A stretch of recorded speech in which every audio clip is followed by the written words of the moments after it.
Hey, this is Frank Nieto with Vision Quest Auto, and today I'm reviewing the Ford Bronco Heritage Edition, Limited Edition, I should say.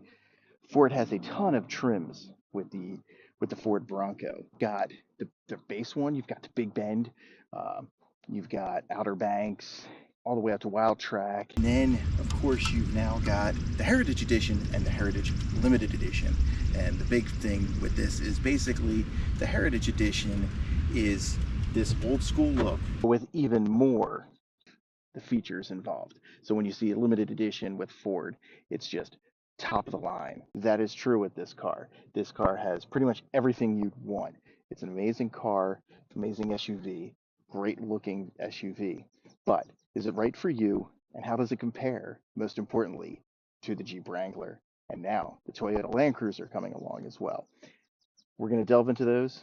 But first, let's walk around the car and take a look at a little bit. Look at what makes this such a cool car. First of all, you've got this white grille, and unlike other Broncos, it does not say Bronco here. It says Ford all in red, just like the original 66 one. It also pretty much comes with all of the off-roading stuff that you get with the higher trims. So you've got your tow hooks, you've got your Sasquatch package, you've got pretty much everything here. More styling cues here are you've got the Steelies.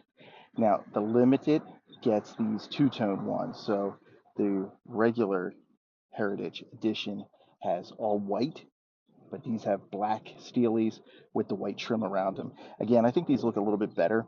Um, I just think they look really sharp. I think all white is also sharp, but it maybe stands out a little too much and takes away from this awesome color. This color is exclusive to the Heritage Edition.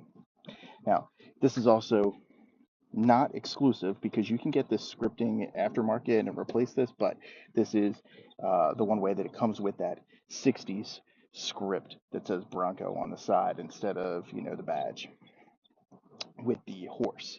So that's a little bit somewhat exclusive. The pinstriping is also from the Heritage Edition only, I think, at least on this one. There's also the two-tone hardtop. This does not come with a soft top. There's your Sasquatch sticker. That's pretty cool. I like that a lot. There's not as many Easter eggs as there is in the Bronco Sport, which is somewhat surprising. Again, you have your spare tire. Most people will opt for a spare tire cover. This one is just coming standard. It's about $100 or $200 extra. I think it's worth it. Just gives you a little bit more cool look. Of course, you got your Bronco badge there. That's the regular. That's what the Bronco badge is really known for. It's pretty much the same way on the side. Of course, Sasquatch is not on that side. Here's something cool when you jump inside, and that is this is also exclusive to the Heritage Editions. That's a cool startup screen. That is not exclusive. That's on every Bronco. That's even on the Bronco Sport. That startup screen. Boom. It's a cool feature. I like it. Um, wish more cars did it. You, of course, also have the Bronco insignia on the back of the two front seats. But this is exclusive to the Heritage Edition. This is this two-tone interior where you've got this white look with the red trim. I think it's really nice. Um, I wouldn't mind if there were different color choices myself. I like this, but I could see maybe some people would just want the all black instead, or they might want something else. I wouldn't mind that, but again, it's not a huge deal. This is kind of cool too. It has a locking glove or center console, which is nice because if you have your doors and roof off, you want to be able to have some protection. So of course you can lock your glove box there. You can also lock the center console.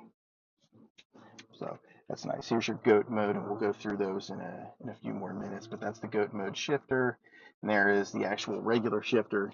It's a great feel, not quite as big as what you get with the Wrangler, but it does fit. with it for sure. And there's a nice little Easter egg if you haven't seen it, the American flag. It's a cool touch. Here's another one that I like.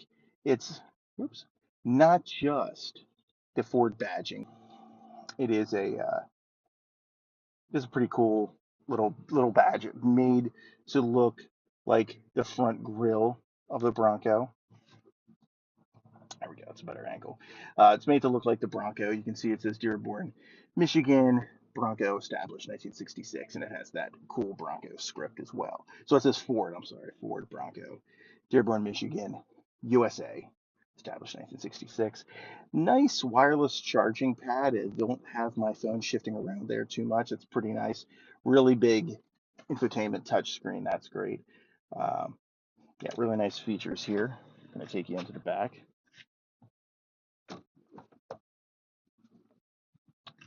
There's a pretty good amount of space. I mean, it doesn't look massive, but I can sit behind myself with no issues. Use Mole uh, clipping system. It's really nice. I like that it's plastic. In the Bronco Sport, it's cloth, which is a little bit easier, but in some ways it's not as sturdy, so I like that. Um, this isn't the biggest center console for cup holders. It's not bad, but it's not huge. But the biggest issue here is you do have, your cables here, your outlets. You've got your household style outlet, and you've got USB, USB-C. You got your Windows switches, but you don't have an air exhaust, which kind of is not great. I mean, this gets pretty, it's pretty cool, um, but that would be even better for comfort for your passengers in the rear. And we'll open up the cargo. And of course, this is just like how you would open up Wrangler hardtop. One thing that Ford did fix already, which is this. This, in the first year's model, would actually clip this gate no matter what you did. It would just thunk it. I didn't like it, and they fixed it. And so that is no longer a con. That is actually a really nice thing that Ford was aware of and fixed. Decent amount of back space for sure here, cargo space for sure. Um, not a lot of cubby space. There's one right here. There's the lights. They don't have the lights like you would find in the Bronco Sport, but there's still a lot of space up top. There's a little bit of extra cargo here. So it's not bad at all, but there's it's lacking some of the extra little things you might find in a Bronco Sport. And what I really like that Ford did is this. When you are in here, as you can tell, taking off the hardtop is pretty similar to Jeep's. It has clips right up there, and then you've got these latches, these L-shaped latches that unhook. There's a little bit more, I believe, than what you'd find in your Jeep, but the nice thing is that this is actually a third panel that just pops off. It's heavy, but it does pop off, which gives you another option for basically making this a convertible without having to fully remove the roof, which you have to do in a Jeep hardtop. You can basically pop those two T-tops, and you'd have, the front, the front passenger and the driver would have like a convertible feel, but your back seat passengers would not have that same feel. So this is, pretty hard plastic, but it doesn't, and it doesn't look like metal. It has a sheen to it, but it doesn't look like metal. But it is nice looking. It looks different. It has nice texture. One of the other things that's cool about this is, of course, you've got your different switches. So this can, take off your axle. This can make it easier right here for selected locking differential. You have to be in a current 4x4. This is, there we go. We've given ourselves more control. This is trail turn assist. And it's trail turn assist. We're going to turn that off. Oh, okay, it's off already. Sorry, that was my fault. That makes that turning radius a little bit easier, even more. Traction control off. Of course, your hazard lights. It's just nice that they're here. They're rubberized, so they're not going to have anything get in here. The one thing that I think the first time people might try to touch this instead of this. This is the button, not that. Not a big deal. Another cool part here, and you can get these added into any version of the Bronco, but the real cool thing is that they come standard with your higher trim levels. These are your auxiliary switches. Of course, they're not connected to anything right now. Didn't come with anything, but you can get lights up there. You can get all different kind of things, and so it's pretty cool that you have them built in. Now, one thing it does have, then, because of that, you don't have a sunglass holder, which kind of sucks. Similar clasping system I was going to show you right here to Jeep. It's got this switch to unlock your roof. The L-shaped bars, they're pretty similar. Rubberized, this is cool. These are rubberized. So again, you know, if you're off-roading, you have the windows open, the roof off, the door is off, whatever. Any water gets in here, it's not really going to impact this. This is waterproof. So that's nice.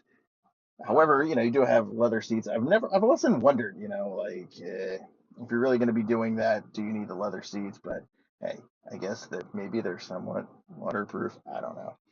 I have to ask about that. One cool thing here, though, is you've also got these little places up here to hold your gear so they don't run off. So this is cool. It comes with a camera mount bracket. It doesn't have the fingers for a GoPro, which I have, but the newer GoPros do have this tripod this tripod style mount, and you can also just get different mounting systems as well to accept that. So you'd be able to hook up different cameras, either action cameras or dash cams. It's a nice feature that Ford did. They knew that a lot of people would want to be able to take their Bronco on off-road adventures, obviously, and so they just built that in. It's also got power up here, which is nice because, again, if you have a GoPro or another action camera, you have a USB-C and a USB-A power to keep them charged while it's right there. So well thought out by Ford. Something I'm not a big fan of. I do like the digital display here, but I'm not a big fan of the actual graphics. They do the job, but I don't know. They're slightly busy. Not quite sure.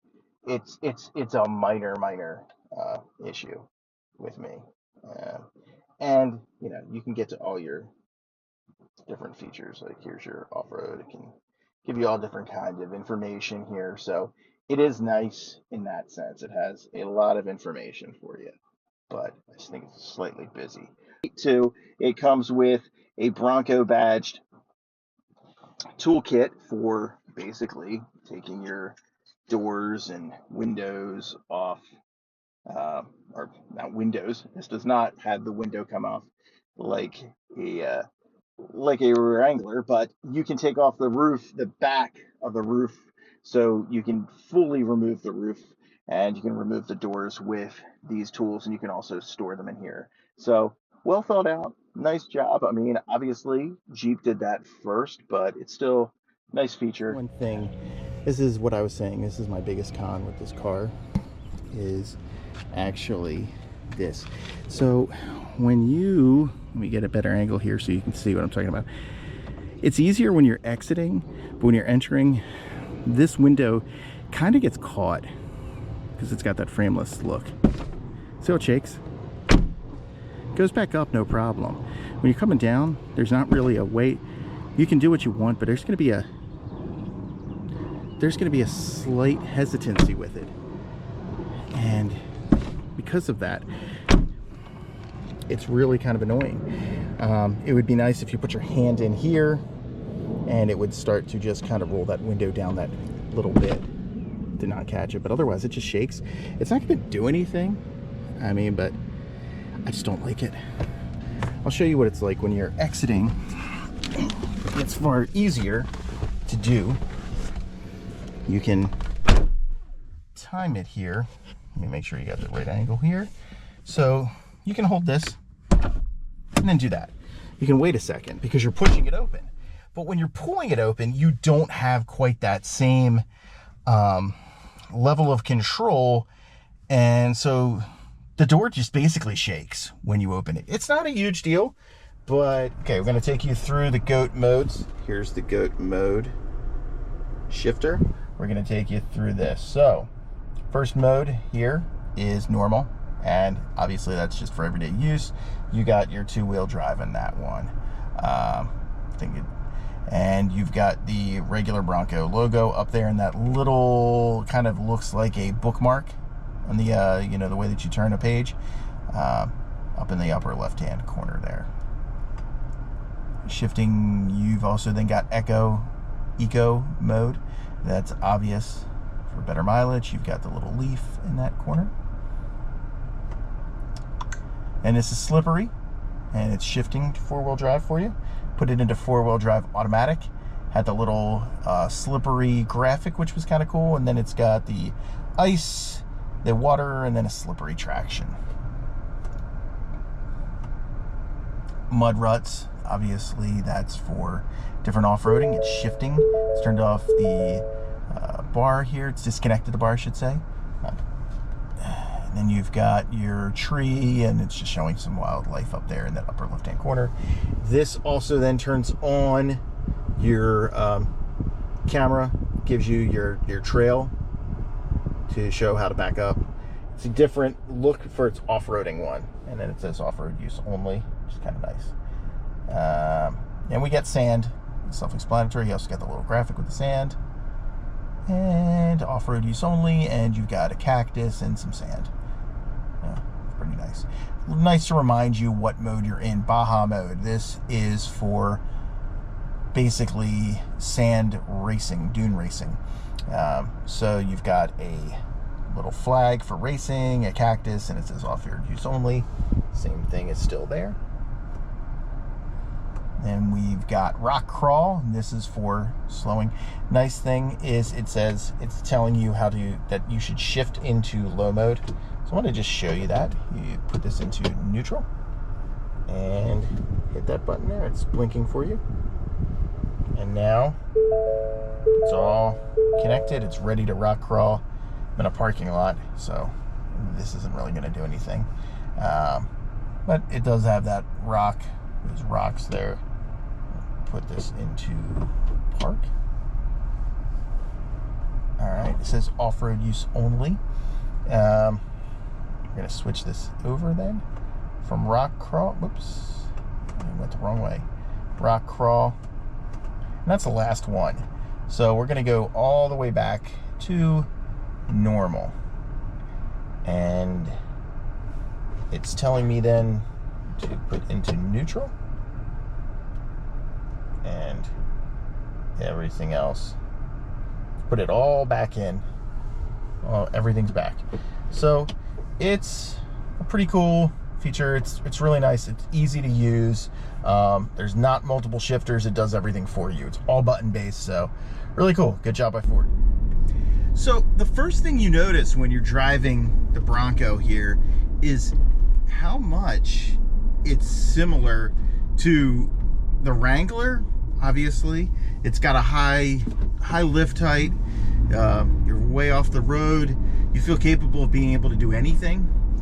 But more than the Wrangler, this car feels like it is just that car. One of the things that's interesting to me about a Wrangler, and I love Wranglers, I want to be clear about that. One of the things that really stands out to me about a Wrangler is how unfinished it is. And by that, I mean, it's not necessarily a bad thing. The Wrangler feels unfinished in some ways that it's always ready to be adjusted for you as the owner. There are a ton of different add-ons in the aftermarket that you can get to make it feel like your own. by comparison, the Bronco is a very finished product. It still has that modular aspect. The aftermarket for the Bronco is already massive. It's not quite on the same level as a Jeep Wrangler, but when you look at how long it's been out, it's pretty much there, right? So it's got that aspect going for it. But the cool thing about it is that it really just does feel like a finished product, right? So, and what I mean by that is it's far quieter, it's got a softer ride, and it really has that look like an SUV. You know, the Jeep looks like you want to take its doors off, you want to take its top off. Bronco, if you never took the doors off, you would never notice it. In fact, most people won't take the doors off, and for that reason, it feels far more finished. Like I said, it's far quieter. Wrangler's done a great job, you know, Jeep's done a great job with the Wrangler over the years of being able to really deaden that sound, but the Bronco's even quieter than a Wrangler. You know, and that's just, again, that finished feel to it. It still has that off-road king kind of feel to it as the Wrangler does. It still has that modular aspect, you know, that you can take this apart and make it your own. But like I said, it's a finished product in comparison to the Wrangler. The other thing that I really notice about this drive is just how great its turning radius is. Its articulation is just fantastic. I mean, it's GTI-like. Just feels like a go-kart when you want to. You can turn on any point. Just really, really easy to make turns. This is a big vehicle, especially this Heritage Edition. It's got the Sasquatch package on it. It's huge. It's a very big SUV for its size, but this thing is just really, really easy to maneuver. Along with that, it's also easier to, it also has a more comfortable ride than the Wrangler. You know, the Wrangler, you feel every bump in the road. The Bronco, you don't quite feel that. It's got a soft ride. When I'm thinking about this car, I'm thinking about one song. And it's a bit of a personal touch here, but what song do I think this car is Only the Young by Journey. That song has an important part to play in the formation of this channel. First of all, it comes from a movie that's near and dear to my heart, Vision Quest, obviously Vision Quest Auto here. Just love that movie. And so when I was thinking about a name for this channel, Vision Quest Auto was like the first thing that came to mind. It's what I stuck with. Just really love the movie, love the ideas behind that entire movie, and you know, going on a journey to find the best thing for you. I really think that that's where the name comes from, if you're ever curious. Vision Quest Auto, trying to help you make the best choice and find the best vehicle. So that the song itself fits it, because this is a car that has a timeless design. I mean, obviously this car was designed, you know, took styling cues from a 1966 version. That's Forever Young, you know, and the song is not Forever Young, but it's Only the Young. And I just think that it works for that. And again, I don't do scores. I don't do official ratings and scores and stuff with Vision Quest Auto. But I think you might have an idea of what my full, what I really think about this car by selecting a song that I love from a movie that I absolutely love. So, Only the Young, Journey. That's this car. There's only one thing that I think about when I think of a Bronco, and that's NFL running backs. You know, I mean, I think it's kind of obvious. And I think it's obvious what great NFL running back the Ford Bronco is. I mean, it's a player who won the Heisman Trophy, played at USC, and had a really long career, had a great second half of that career, you know, where did a little bit things different, you know. And of course, I'm talking about Marcus Allen. You know, Marcus Allen the start of his career was like pretty much the most dynamic running back in the NFL. Was out there, had tons of speed, won a Super Bowl with the Los Angeles Raiders, was the MVP of the Super Bowl, was just a dynamic player. And then he gradually, as years went on, he kind of got shunted aside. He got into some fights with Al Davis and was basically benched, made to be a fullback behind Bo Jackson, so he was blocking for him, and that's where he found another niche, aspect that I don't think people expected that he had. And, but then was benched for years, and, you really looked like he was over, just like the Ford Bronco. The Ford Bronco was at the height of its powers, it seemed like, in the 80s and 90s, and then Ford pulled it, and it was gone for decades. You'd hear murmurs about it coming back, but it was just gone. And similarly, Marcus Allen finally left the Raiders. Free agency showed up in the NFL, and Marcus Allen was able to be freed from the Raiders, and he went to the Chiefs. It seemed like, people were like, who knows what he's going to do? And then he went to the Chiefs, and he had a great second half of his career. And, so it just reminded me a lot about the Ford Bronco. I don't really think there's any other running back, great NFL running back, that has anything to do with the Ford Bronco, right? That concludes our review this week on the Ford Bronco Heritage Limited Edition.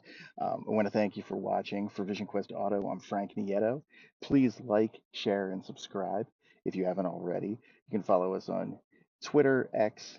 You can follow us on Instagram, and we're also, of course, on YouTube. Thanks for watching. Catch you next time.